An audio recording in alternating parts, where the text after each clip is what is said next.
السلام علیکم۔ ویسے 3 جون 1947 کو وائسرائے لارڈ ماؤنٹ بیٹن نے ہندوستان کی آزادی اور تقسیم دونوں کا باقاعدہ اعلان کرنا تھا، لیکن کون سی تاریخ ہوگی اس کا فیصلہ نہیں ہوا۔ وائسرائے لارڈ ماؤنٹ بیٹن اس دن 3 جون پلان یعنی ماؤنٹ بیٹن پلان کا اعلان کرنے والے تھے۔ اپنے اعلان سے ایک رات پہلے ان کی کانگریس اور مسلم لیگ کے رہنماؤں سے 2 ملاقاتیں ہوئیں، جن کا ذکر ڈومینک لاپیئر اور لیری کولنز کی کتاب فریڈم ایٹ مڈ نائٹ میں موجود ہے۔ وہ لکھتے ہیں کہ پھر اس رات وائسرائے ہاؤس کے لمبے برآمدوں میں اندھیرا اور خاموشی تھی۔ 2 جون 1947 کو 7 ہندوستانی رہنما لارڈ ماؤنٹ بیٹن کے کمرے میں معاہدے کے کاغذات پڑھنے اور سننے کے لیے وائسرائے سے ملنے گئے۔ کانگریس کے رہنما جواہر لال نہرو، سردار پٹیل اور آچاریہ کرپلانی تھے۔ اسی وقت مسلم لیگ سے محمد علی جناح، لیاقت علی خان اور عبدالرب نشتر وہاں موجود تھے، جبکہ بلدیو سنگھ سکھوں کے نمائندے کے طور پر وہاں پہنچے تھے۔ اس پہلی ملاقات میں مہاتما گاندھی شامل نہیں تھے۔ ماؤنٹ بیٹن نے فیصلہ کیا تھا کہ اس میٹنگ میں کوئی بحث نہیں ہونی چاہیے۔ لارڈ ماؤنٹ بیٹن نے پھر ایک ایک کر کے اپنا منصوبہ بیان کیا۔ پنجاب اور بنگال میں جو ہندو اور مسلم اکثریتی اضلاع ہیں، ان کے اراکین کا علیحدہ اجلاس بلایا جائے گا۔ اگر کوئی جماعت صوبے کی تقسیم چاہتی ہے تو ہو جائے گی۔ 2 ڈومینین اور 2 آئین ساز اسمبلیاں بنائی جائیں گی۔ صوبہ سندھ اپنا فیصلہ خود کرے گا۔ وہ ہندوستان کے کس حصے کے ساتھ رہنا چاہتے ہیں، اس پر آسام کے شمال مغربی سرحد اور سلہٹ میں ریفرنڈم کرایا جائے گا۔ ہندوستانی ریاستوں کو آزاد رہنے کا اختیار نہیں دیا جا سکتا۔ انہیں انڈیا پاکستان میں شامل ہونا پڑے گا۔ حیدرآباد پاکستان میں شامل نہیں ہوگا۔ تقسیم میں کوئی مشکل پیش آئی تو باؤنڈری کمیشن بنایا جائے گا۔ اپنی بات ختم کرتے ہوئے ماؤنٹ بیٹن نے کہا، میں چاہتا ہوں کہ اب سب آدھی رات تک اس منصوبے پر اپنا جواب دیں۔ انہوں نے امید ظاہر کی کہ آدھی رات سے پہلے مسلم لیگ، کانگریس اور سکھ سبھی اس منصوبے کو قبول کرنے پر راضی ہو جائیں گے۔ مہاتما گاندھی نے پہلی میٹنگ میں شرکت سے انکار کر دیا کیونکہ وہ کانگریس کے کسی عہدے پر نہیں تھے، لیکن ان کا وجود ساری ملاقات پر چھایا ہوا تھا۔ لارڈ ماؤنٹ بیٹن گاندھی کا بہت احترام کرتے تھے، لیکن آدھی رات کو ایک اور میٹنگ تھی اور گاندھی اس میں آئے۔ ماؤنٹ بیٹن کو ڈر تھا کہ گاندھی ایسی بات کہہ دیں کہ دونوں کے درمیان دراڑ پڑ جائے۔ لاپیئر اور کولنز لکھتے ہیں کہ ماؤنٹ بیٹن اپنی کرسی سے اٹھے اور مہاتما گاندھی کے استقبال کے لیے تیزی سے آگے بڑھے، لیکن اچانک وہ درمیان میں رک گئے۔ گاندھی نے اپنے ہونٹوں پر انگلی رکھ کر انہیں روکا۔ وائسرائے سمجھ گئے کہ آج گاندھی کا خاموشی کا روزہ ہے۔ اس کے بعد ماؤنٹ بیٹن نے اپنے پورے منصوبے کی وضاحت کی۔ گاندھی نے ایک لفافہ لیا اور اس کی پشت پر کچھ لکھنا شروع کیا۔ لکھتے لکھتے انہوں نے 5 پرانے لفافے بھر ڈالے۔ لارڈ ماؤنٹ بیٹن نے ان لفافوں کو آنے والی نسلوں کے لیے محفوظ کیا۔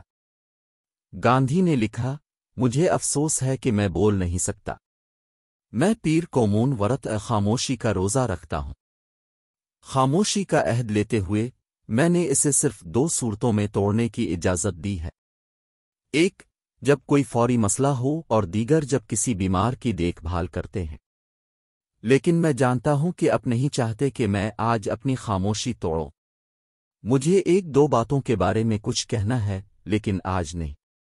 اگر میں دوبارہ ملا تو ضرور کہوں گا۔ اس کے بعد گاندھی وہاں سے اٹھ کر چلے گئے۔ لارڈ ماؤنٹ بیٹن نے وقت کی حد کے اندر کانگریس اور سکھوں سے رضامندی حاصل کر لی تھی، لیکن محمد علی جناح اس پر راضی نہیں تھے۔ ڈومینک لاپیئر اور لیری کولنز نے اس واقعے کے بارے میں تفصیل سے لکھا ہے۔ لارڈ ماؤنٹ بیٹن نے کہا کہ اس کے بعد میں یہ کہوں گا کہ میری جناح صاحب کے ساتھ کل رات بہت دوستانہ بات چیت ہوئی اور ہم نے اس پلان پر تبادلہ خیال کیا، اور جناح صاحب نے ذاتی طور پر مجھے یقین دلایا کہ وہ اس پلان سے متفق ہے، اور پھر وہی ہوا جیسا کہ فیصلہ کیا گیا تھا۔ لارڈ ماؤنٹ بیٹن نے تقسیم اور آزادی کی رسمی قبولیت کے لیے ہندوستانی لیڈروں کے ساتھ ایک میٹنگ کی، جس میں سب کچھ اسی طرح ہوا جیسا کہ اس نے ایک رات پہلے محمد علی جناح کو بتایا تھا۔